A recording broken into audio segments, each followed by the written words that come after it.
ಎಲ್ಲ ನಮ್ಮ ವೃತ್ತಿ ಬಾಂಧವರಿಗೆ ನನ್ನ ಅನಂತ ನಮಸ್ಕಾರ. ಈ ಶಾಲೆಯಲ್ಲಿ ದೀಪ ಅಂತ ಹೇಳಿದಂಗೆ ನಾನು ಅವ್ರ ಜೊತೆನೆ ಅವ್ರು ಬಂದಿದ್ವಿ 2000 ಇಸ್ವಿಯಲ್ಲಿ. ಆವಾಗ ಈ ಶಾಲೆ ಹೇಗಿತ್ತು ಅಂತ ನಾನು ಪ್ರಾರಂಭಿಸ್ಕೊಳ್ತಾ ಇದ್ದೆ. ಗಾಡಿ ತಗೊಂಡು ಬಂದು ಇಲ್ಲಿ ನಿಲ್ಸಿದ್ರೆ ಕೊಳಚೆ ನೀರೆಲ್ಲ ಇಲ್ಲೆಲ್ಲ ಹರಡ್ಕೊಂಡ್ಬಿಟ್ರು. ಆಚೆ ಹೋಗೋಕ್ಕೂ ಆಗ್ತಾ ಇರಲಿಲ್ಲ. ತುಂಬ ಕಷ್ಟ. ಆವಾಗ ಹೊರಗೆ ಬರೋದು ಕಷ್ಟ. ಮಳೆ ಬಂತು ಅಂದರೆ ಎಲ್ಲ ಕೊಳಚೆ ನೀರೆಲ್ಲ ಇಲ್ಲಿ ಸೇರ್ಕೊಂಡ್ಬಿಡೋದು. ಆವಾಗೂ ಇವಾಗ ಕಂಪೇರ್ ಮಾಡಿದ್ರೆ ನಮಗೆ ನಮ್ಮ ಸುಜಾತ ಮೇಡಮ್ ಅವಾಗ ಇದೆಲ್ಲ ಫ್ಲೋರಿಂಗ್ ಎಲ್ಲ ಇಲ್ಲ ಹಾಕ್ಸಿದ್ರು. ಅವಾಗ ಫ್ಲೋರಿಂಗು ಇಲ್ಲ, ಎಲ್ಲ ಮಣ್ಣಿತ್ತು. ಆಮೇಲೆ ಏನು ಇಲ್ಲ, ಬಿಲ್ಡಿಂಗು ಎಲ್ಲ ತುಂಬಾ ಕಷ್ಟ ಆಯ್ತು. ಮಕ್ಕಳು ಹೇಗಿದ್ರು ಅಂದ್ರೆ ತುಂಬಾ ಸ್ಟ್ರೆಂತು ಜಾಸ್ತಿ. ಎಫ್ ಸೆಕ್ಷನ್ ತುಂಬಾ 1000 ಮೇಲಿತ್ತು ಸ್ಟ್ರೆಂತ್. ಮಕ್ಕಳು ಅಷ್ಟೇ ಹೇಗಿದ್ರು ಅಂದ್ರೆ ಮಕ್ಕಳು ಇಲ್ಲಿ ಅಟೆಂಡೆನ್ಸ್ ಆಗ್ತಾ ಇದ್ದಾಗೆ ಅಲ್ಲಿ ಕಂಬಿ ಒಳಗಡೆ ಕೂರ್ಬಿಟ್ಟು ಅಲ್ಲಿಂದ ಜಂಪ್ ಆಗಿ ಆ ಕಡೆ ಹೊಟ್ಟೋಗೋದು. ಇಲ್ಲಿ ಅಟೆಂಡೆನ್ಸ್ ಹಾಕಿ ತಿರುಗೋಷ್ಟೊತ್ತಿಗೆ ಈ ಕಡೆ ಓಡ್ಬಿಡೋದು. ಎಷ್ಟೋ ಸಾರಿ ಮೇಡಮ್ಮು ಈ ಪೊಲೀಸ್ ವ್ಯಾನ್ ನಿಲ್ಲಿಸ್ತಾ ಇದ್ರು. ಆ ಥರ ಪರಿಸ್ಥಿತಿ ಇತ್ತು. ಆಗಿತ್ತು ಶಾಲೆ. ಅವ್ರು ಬಂದ್ಮೇಲೆ ನಿಜವಾಗ್ಲೂ ನಮ್ಮ ಮೇಡಮ್ ಬಂದ್ಮೇಲೆ ಎಷ್ಟು ಇಂಪ್ರೂವ್ ಮಾಡಿದ್ರೆ ಅಲ್ಲಿ ಕಸ ಹಾಕ್ತಾ ಇದ್ರು.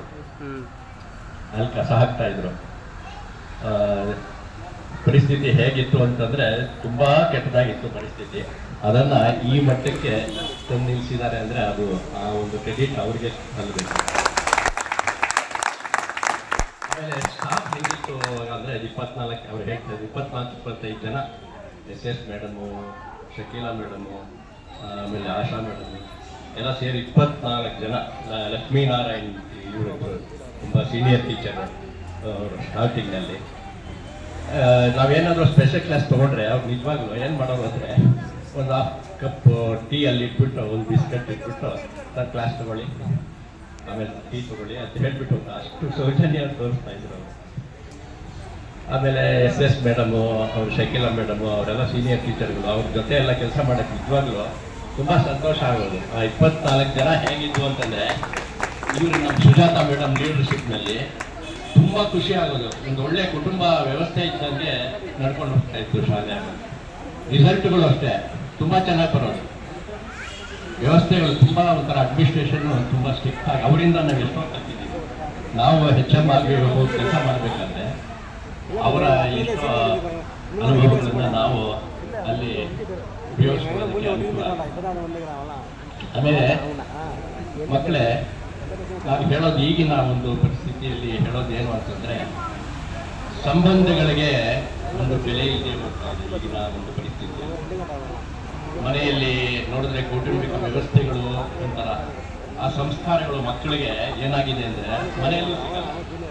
ಮನೆಯಲ್ಲಿ ಎಲ್ಲರೂ ದುಡಿಬೇಕು, ದುಡಿದ್ರೇನೆ ಜೀವನ ನಡೆಯೋದು.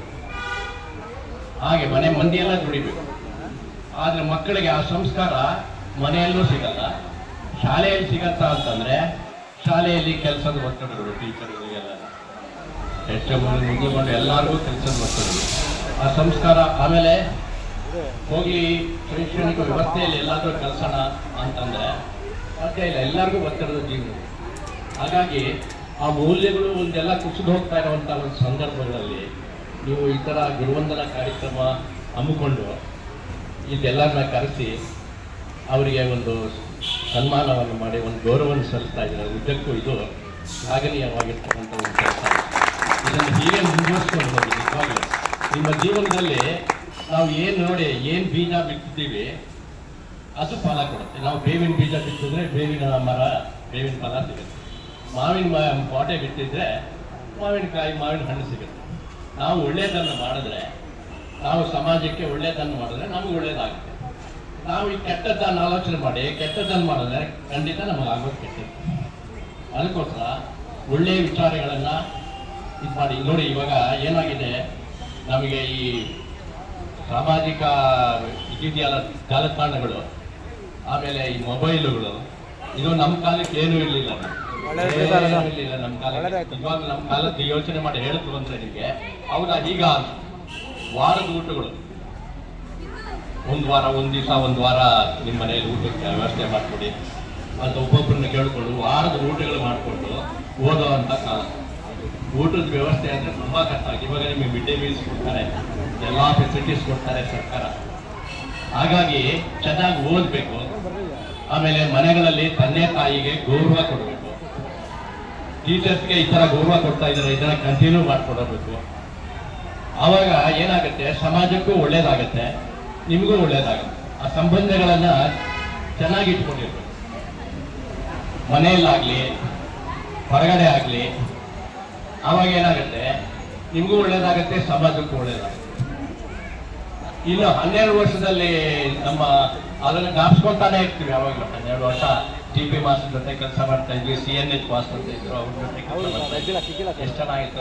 HNN ಎಷ್ಟು ಆಕ್ಟಿವ್ ಆಗಿ, ಎಷ್ಟು ಖುಷಿಯಾಗಿ ಎಲ್ಲದರಲ್ಲೂ ಭಾಗವಹಿಸ್ತಾ ಇದ್ರು. ಎಲ್ಲ ಸೈನ್ಸು, ಮ್ಯಾಥ್ಸು ಎಷ್ಟು ಚೆನ್ನಾಗಿ ಪಾಠ ಮಾಡ್ತಿದ್ರು. ಎಲ್ಲ ಜ್ಞಾಪಿಸ್ಕೊಳ್ತಾ ಇದ್ರೆ ನಿಜವಾಗ್ಲೂ ಆ ಕಾಲ ಇದು ಬರಲ್ಲ ಅನ್ಸುತ್ತೆ. ಈಗ ಹೊಸ HM ಬಂದಿದ್ದಾರೆ ಈ ಶಾಲೆಗೆ. ಅವ್ರು ಈಗಾಗಲೇ DP ಮಾತು ಹೇಳಿದ್ದಾರೆ. ಈ ಮಕ್ಕಳದ ಒಂದು ಎಲ್ಲ ಬೆಳೆದು ದೊಡ್ಡವರಾಗಿದ್ದಾರೆ, ಎಲ್ಲ ಸಂಪಾದನೆ ಮಾಡ್ತಿದ್ದಾರೆ. ಅವ್ರು ಹೇಳಿದ್ರು, ಯಾರೋ ಒಬ್ಬ ಹುಡುಗ ಹೇಳ್ದ, ಸರ್ ಎಲ್ಲ ಕ್ಯಾಮ್ರಾಗಳೆಲ್ಲ ಹೊಡೆದಾಕ್ತಿದ್ದಾರೆ, ಅದು 40,000 ರೂಪಾಯಿ ಖರ್ಚು ಮಾಡಿ ಎಲ್ಲ ಕ್ಯಾಮ್ರಾಗಳು ಹಾಕ್ಸಿದ್ರು. ವೆರಿ ಗುಡ್, ಒಳ್ಳೆ ಕೆಲಸ ಮಾಡಿದಿರಪ್ಪ. ನಿಜವಾಗ್ಲೂ ಇಂಥ ಕೆಲಸ ಮಾಡ್ಕೊಂಡು ಹೋಗಿ, ನಿಜವಾಗ್ಲೂ ನಿಮ್ಗೆ ಒಳ್ಳೇದಾಗುತ್ತೆ. ನೀವು ಶಾಲೆ ಓದಿರುವಂಥ ಶಾಲೆಗೆ ನೀವು ಏನು ಸಮಾಜಕ್ಕೆ ಕೊಡ್ತೀರಾ ಅದು ನಿಮ್ಗೆ ಒಳ್ಳೇದಾಗುತ್ತೆ. ಸಮಾಜ ನಿಮಗೆ ಕೊಟ್ಟಿದೆ, ನೀವು ಸಮಾಜಕ್ಕೆ ಕೊಟ್ಟರೆ ಅದು ಒಳ್ಳೇದಾಗುತ್ತೆ ಅಂತ ಹೇಳಿದ್ರೆ ನಿಜವಾಗ್ಲೂ ಖುಷಿ ಆಯ್ತು. ಆ ಥರ ಹಂಗಿದ್ದು ಮಕ್ಕಳು ಕಿಟಕಿಯಲ್ಲಿ ತೂರ್ಕೊಂಡು ಹೋಗಿ ಓಡೋಗ್ತಾ ಇದ್ದಿದ್ದು ಮಕ್ಕಳು ಈಗ ಇಷ್ಟೊಂದು ದೊಡ್ಡವರಾಗಿ ಇಂಥ ಒಂದು ಸಾಮಾಜಿಕ ಕಾರ್ಯಗಳನ್ನು ಮಾಡ್ತಾ ಇದ್ದಾರಲ್ಲ, ಅದು ತುಂಬ ಸಂತೋಷ ಆಗಿದೆ. ನಿಜವಾಗ್ಲೂ ನಿಮಗೆಲ್ಲ ಒಳ್ಳೇದಾಗಲಿ. ದೇವರು ನಿಮಗೆ ಆಯುರ ಆರೋಗ್ಯ ಐಶ್ವರ್ಯಾದಿಗಳನ್ನು ಕೊಟ್ಟು ನಿಮ್ಮ ಜೀವನ ನೆಮ್ಮದಿಯಾಗಿ ಸಾಗಲಿ ಅಂಥೇಳಿ ಆ ಭಗವಂತನಲ್ಲಿ ನಾನು ಪ್ರಾರ್ಥಿಸ್ತಾ ನಿಮಗೆಲ್ಲ ಒಳ್ಳೇದಾಗಲಿ ಅಂಥೇಳಿ ಹೇಳ್ತಾ ನಾನು ಒಂದೆರಡು ಮಾತುಗಳನ್ನು ಮುಗಿಸ್ತಾ. ಜೈ ಹಿಂದ್, ಜೈ ಕರ್ನಾಟಕ.